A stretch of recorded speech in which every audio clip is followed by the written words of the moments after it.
Hello and welcome to Daily Reflection with Aneel Aranha. Today is the 5th of July, 2019. We're going to reflect on Matthew 9 to 13. As Jesus was walking along, he saw a man called Matthew sitting at the tax booth, and he said to him, "Follow me." And he got up and followed him.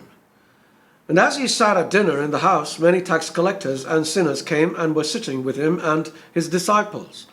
When the Pharisees saw this, they said to his disciples, "Why does your teacher eat with tax collector and sinners?" But when Jesus heard this, he said, "Those who are well have no need of a physician, but those who are sick. Go and learn what this means. I desire mercy, not sacrifice, for I have come to call not the righteous, but sinners, the gospel of the Lord." I want you to think about something today. It might change your perspective about a few things. In today's reading, we find Jesus calling Matthew to follow him. Why did Jesus choose Matthew? Because he was a good man leading a holy life and would reflect Jesus well? Because he was popular, so he would help bring people to Jesus? Because he was powerful and Jesus could use him to his advantage? Or because maybe Jesus wanted to show diversity in the men he chose to follow him? The answer is none of the above. Jesus chose Matthew simply because he wanted to change this man's life, and because he knew that in turn he would change other people's lives. How and why? Because Matthew was what people of his time called a sinner, a fact that Matthew himself recognized. It is sinners who need salvation. The righteous have no need for it. Or as Jesus put it so well, it is the sick who need a doctor, not the healthy. And Jesus knew that once Matthew understood this, then he would draw other sinners to salvation too.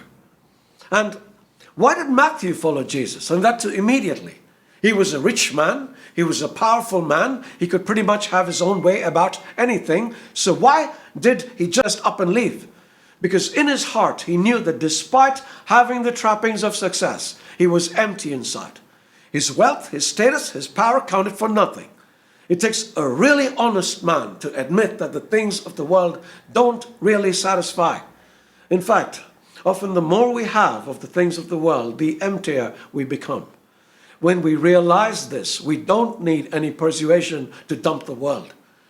Most of you listening to these reflections would know that I was an atheist for 25 years before my conversion. During this time, I pretty much had it all. But in one great moment of truth, I realized it was all rubbish. Paul had a similar revelation. "But whatever were gains to me," he said, "I now consider loss for the sake of Christ. I consider them garbage." See Philippians 3:7-8. I dumped everything for Jesus, and I got the really important things we need as a result. I got peace. I got love. I got joy. But most of all, I got forgiveness. Sin is a heavy burden to carry. It weighs you down. It makes you sick. It steals your freedom. Only Jesus can take away this burden permanently. So, brothers, sisters, what do you want to do?